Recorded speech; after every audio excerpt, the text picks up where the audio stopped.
kelemahan dari seorang koleris itu apa? Yang pertama, kurang sabar. Nah ya memang ya, karena apa ya, tadi kan dia kelebihannya itu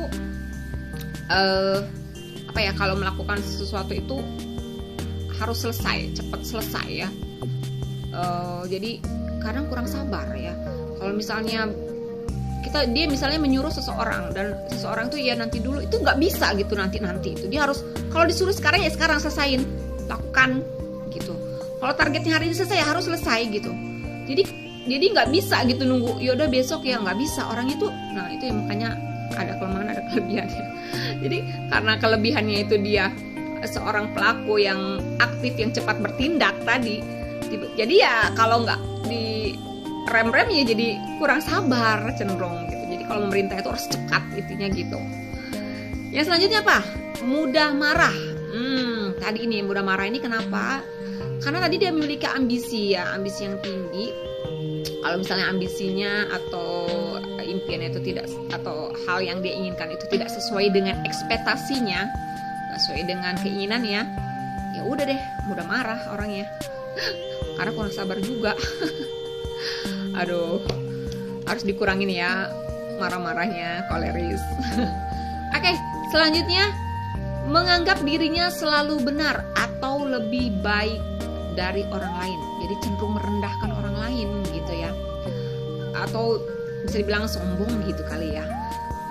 Karena apa? Karena dia merasa dia memiliki kemampuan, dan dia merasa opini dia itu benar gitu. Kalau misalnya ada orang kasih opini yang lain, dia akan cenderung menolak. Atau kalau ada yang misalnya mau kasih kritik ke orang koleris, itu dia cenderung menolak. Karena tahu apa lo gitu, cara gua nih yang paling benar gitu. Itu ya tipe-tipenya seorang koleris, kekurangannya maksudnya ya.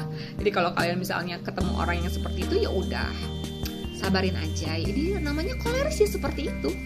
Tapi kalau kalian yang koleris, kalian harus benahi dong ya, jangan meremehkan orang lain, karena kan kita nggak tahu loh, siapa tahu orang lain itu memang benar kan gitu. Kita yang harus introspeksi diri, jadi jangan menganggap kita yang paling benar terus gitu kan. Oke, selanjutnya apa tadi? Keras kepala. Nah ini karena apa? Dia tadi orangnya tegas ya, karena kalau tegas itu kan dia artinya kalau dia udah memilih A, dia akan A gitu. Kalau udah milih B, dia akan B, susah dirubahnya gitu. Kalau ada yang orang mencoba untuk ngerubahnya itu dia enggak, gue udah pilih A, udah deh yang paling bener deh udah gitu. Nah itu kan kurang bagus ya kalau keras kepala gitu ya. Kita harus lihat juga, jangan-jangan orang ini benar gitu. Kita harus lebih bijak. Nah ya, orang koleris ini harus lebih bijaksana, belajar bijaksana begitu. Oke, next selanjutnya, kalau bicara itu blak-blakan, itu bahasa Inggrisnya apa ya? Bahasa Indonesia apa blak-blakan ya? Kalau bahasa Inggrisnya bahasa, pokoknya orangnya tuh blak-blak. Jadi kalau bicara itu sesuai dengan isi hatinya gitu. Jadi kalau misalnya kamu ketemu orang koleris, tiba-tiba dia langsung kritik aja gitu. Ih, kok rambut lo jadi kayak gitu sih, dipotong kependekan kali, jelek lo jadinya gitu. Padahal kita tuh kayaknya udah apa ya? Udah cantik perasaan kita gitu.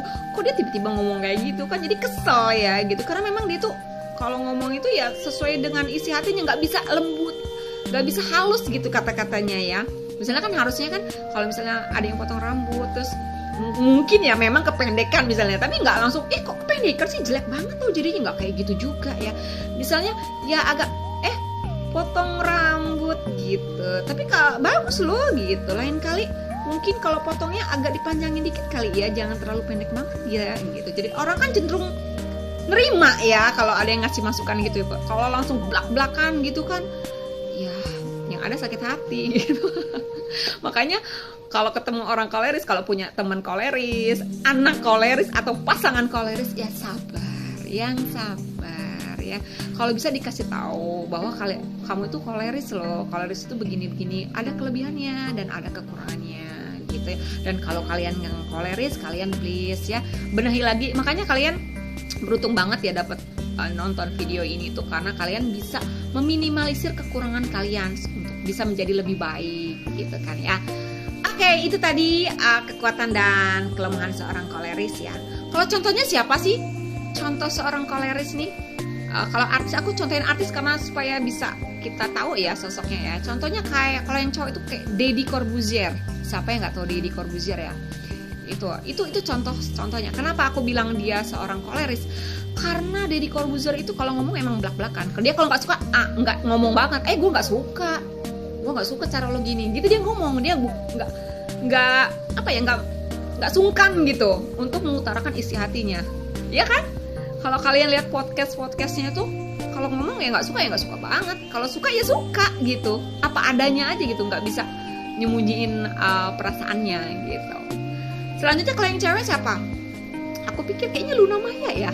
Luna Maya itu kayaknya orangnya tegas gitu kayaknya. Kalau udah A, orangnya B gitu. Kalau nggak suka, nggak bisa nyembunyiin wajah nggak sukanya gitu. Dia kalau nggak suka itu ya wajahnya itu ekspresinya ya nggak suka gitu. Nggak bisa yang senyum juga senyum maksa gitu. Coba ya, mungkin kalian ada nggak contoh-contoh yang lain gitu? Mungkin ya itu, kalau itu sih dari aku ya, salah satu contoh aja gitu supaya kita bisa tahu gimana sih sosok seorang koleris itu gitu. Oke, itu tadi ya, kita udah bahas hari ini tentang personality dari koleris. Semoga video ini bermanfaat buat kalian ya. Thank you so much for watching this video and see you.